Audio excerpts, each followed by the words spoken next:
You're listening to the LA Football Podcast.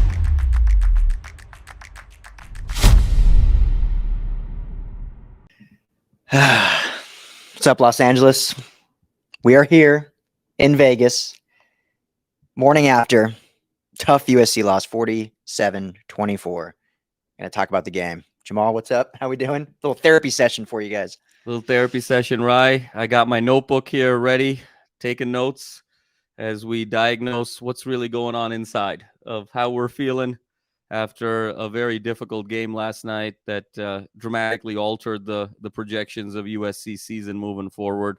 But we're going to also keep the bigger picture in mind. So excited to get in there and diagnose what's happening. Yes, so I'll pose as USC fans everywhere, and you can diagnose the situation, which I don't think will be that difficult. Tough game, great environment at Allegiant Stadium here in Vegas. We're looking at it right out the window right here.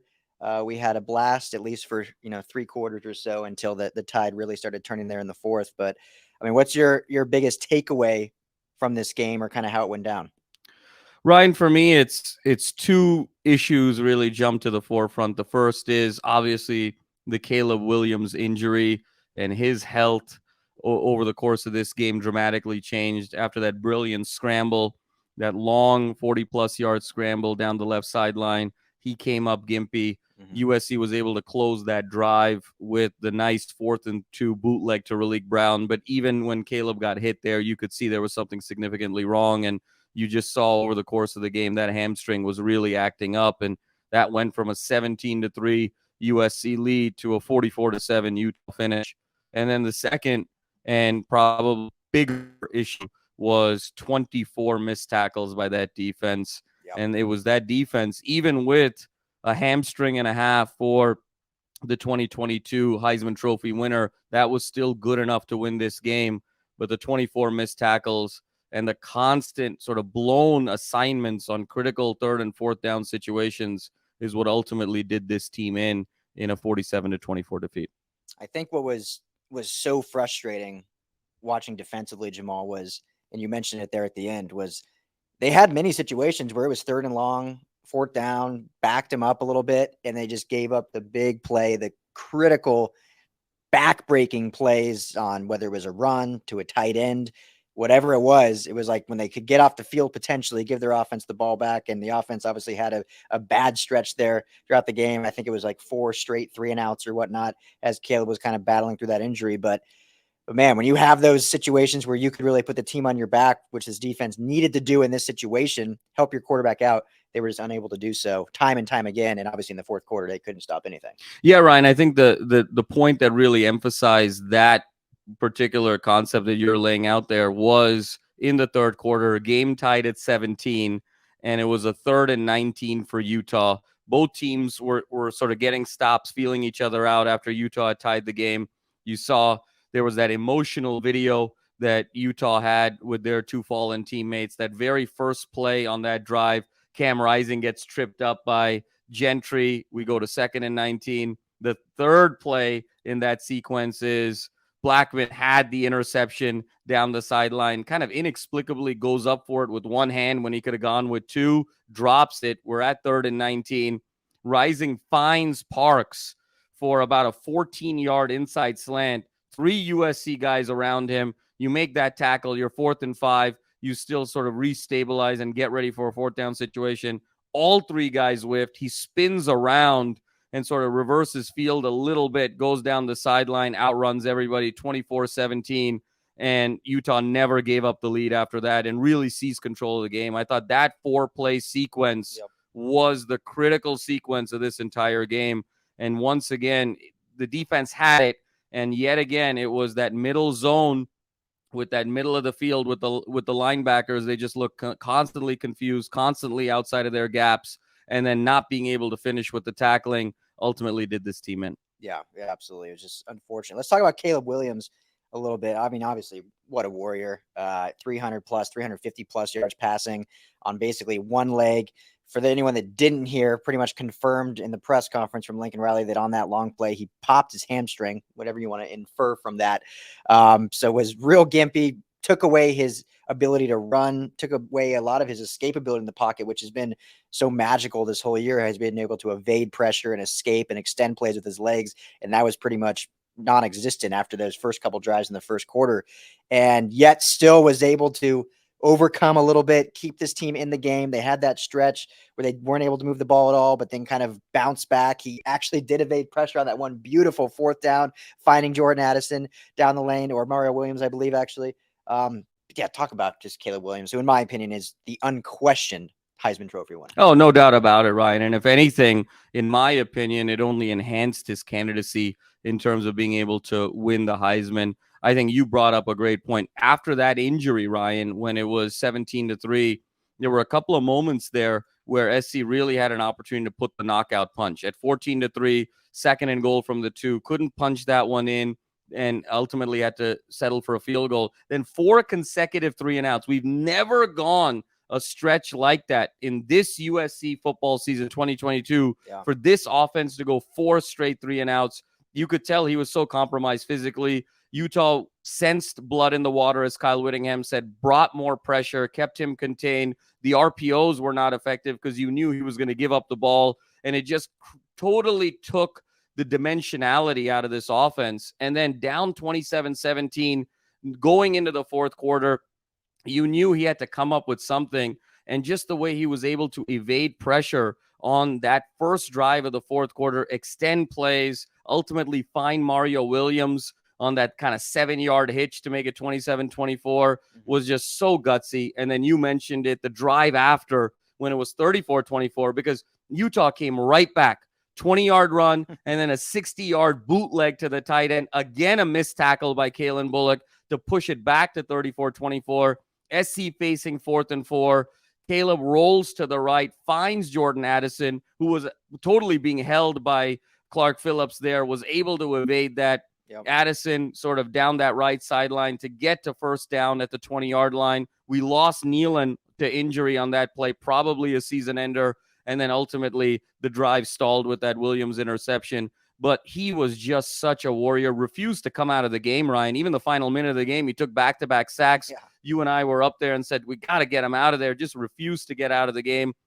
And afterwards, I just loved what he said in the press conference, where he said, I grew up loving and admiring Kobe Bryant.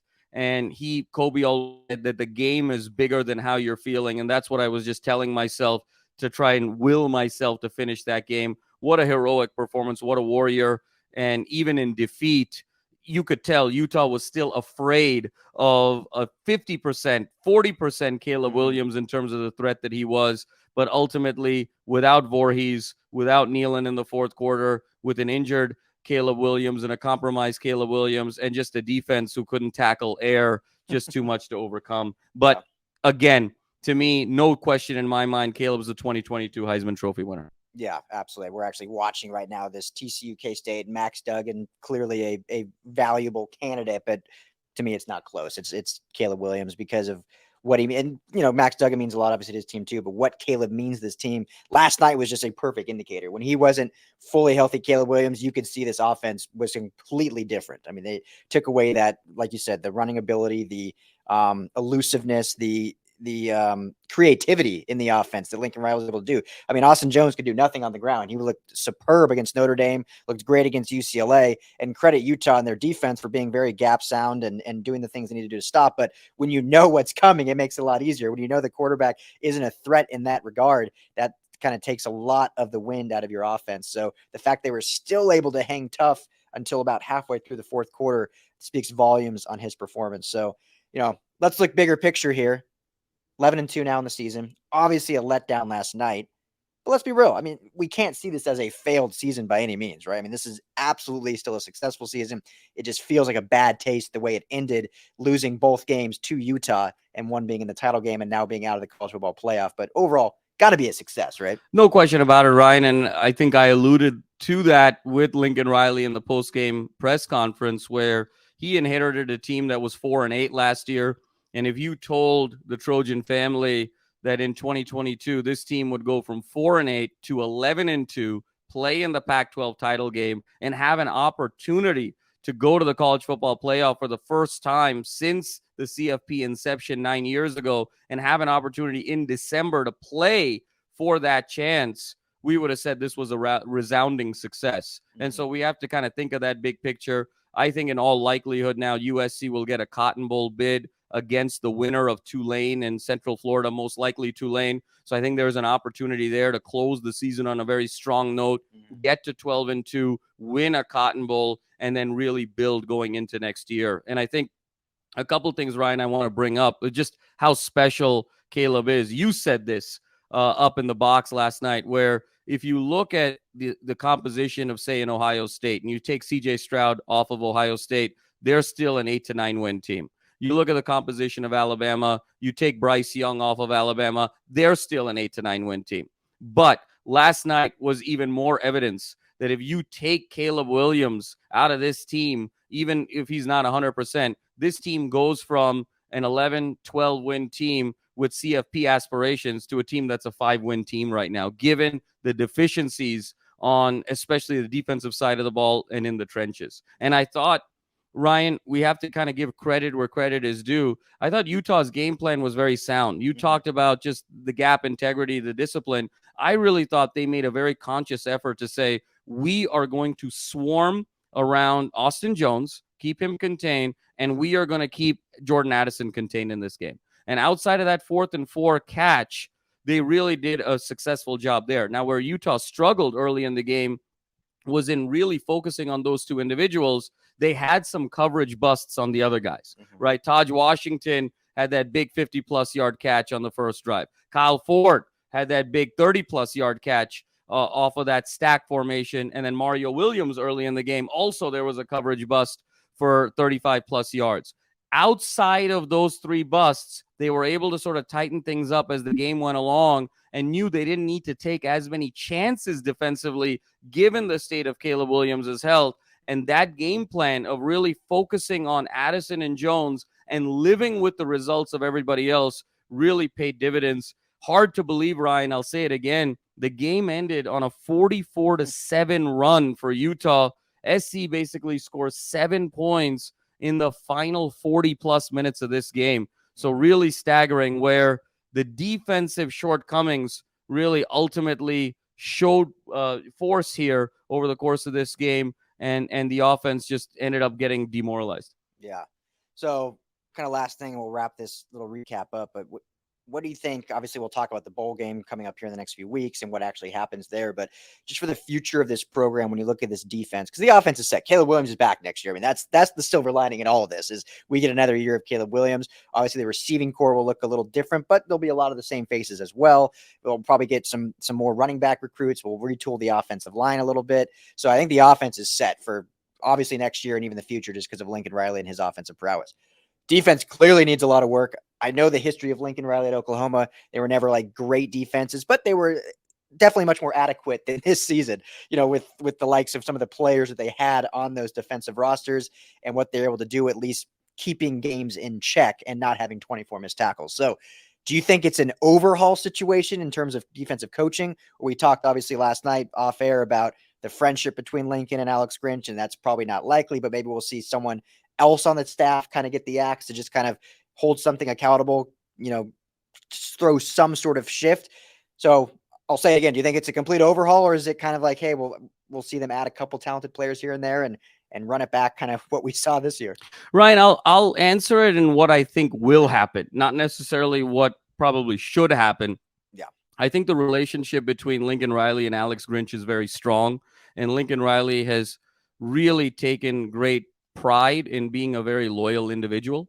And I think as a result of that, I think Alex Grinch is going to get one more year as an opportunity to really show that he is the right man for this job. I do think that there's going to be some position coaches on the chopping block, maybe a Dante Williams, maybe others, as sort of a message to the fan base, to Mike Bone, that there is definitely urgency on that side of the ball. So I think he's going to give Alex Grinch one more crack at this, given the relationship. Now, we can argue whether or not that should happen. And then I think in addition to that, what's going to happen is they're just going to have to get more athletic in the front seven, Ryan. I think that's really the key. I think defensively in the secondary with the likes of the Bullocks and whatnot, there's enough athleticism and competitiveness there.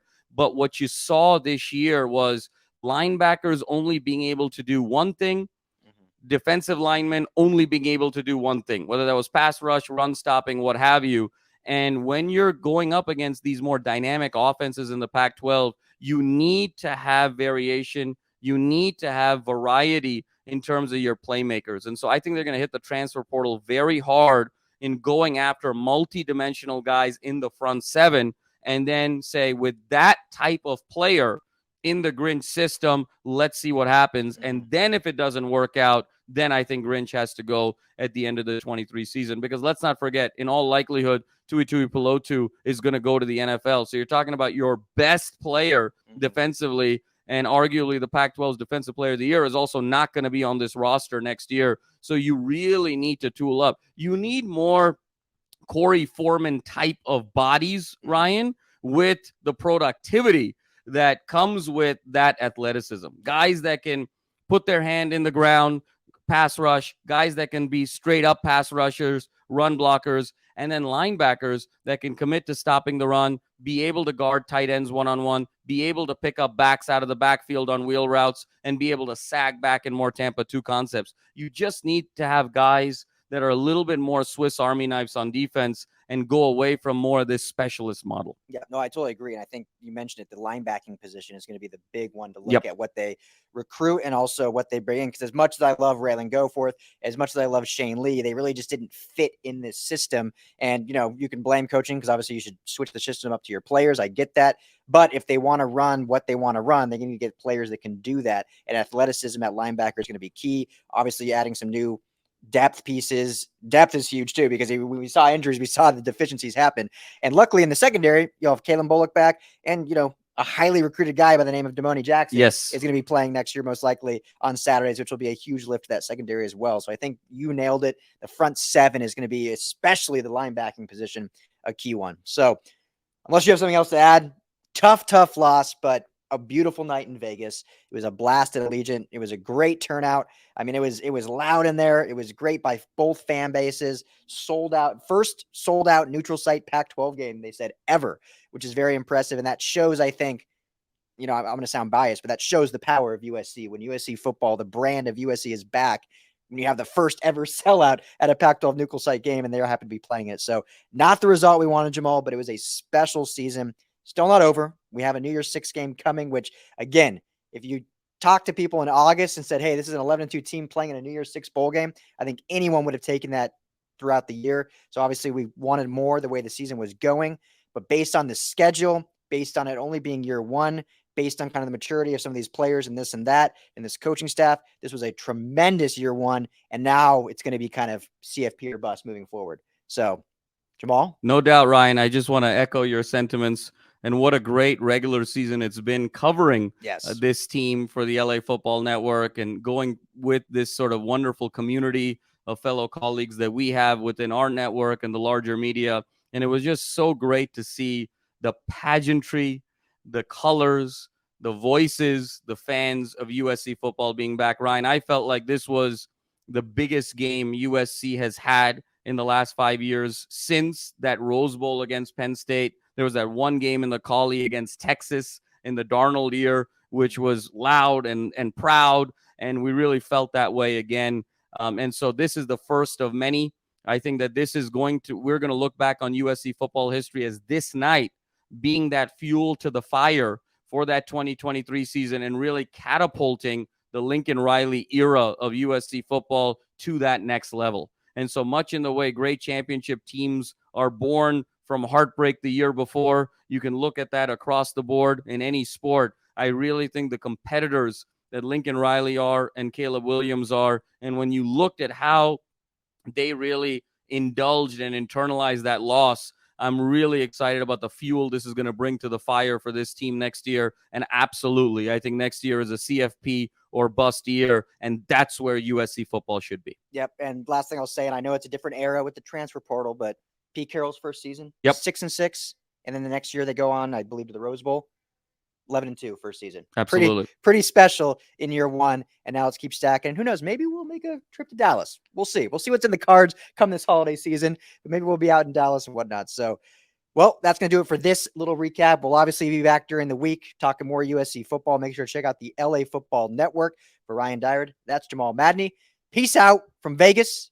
Fight on.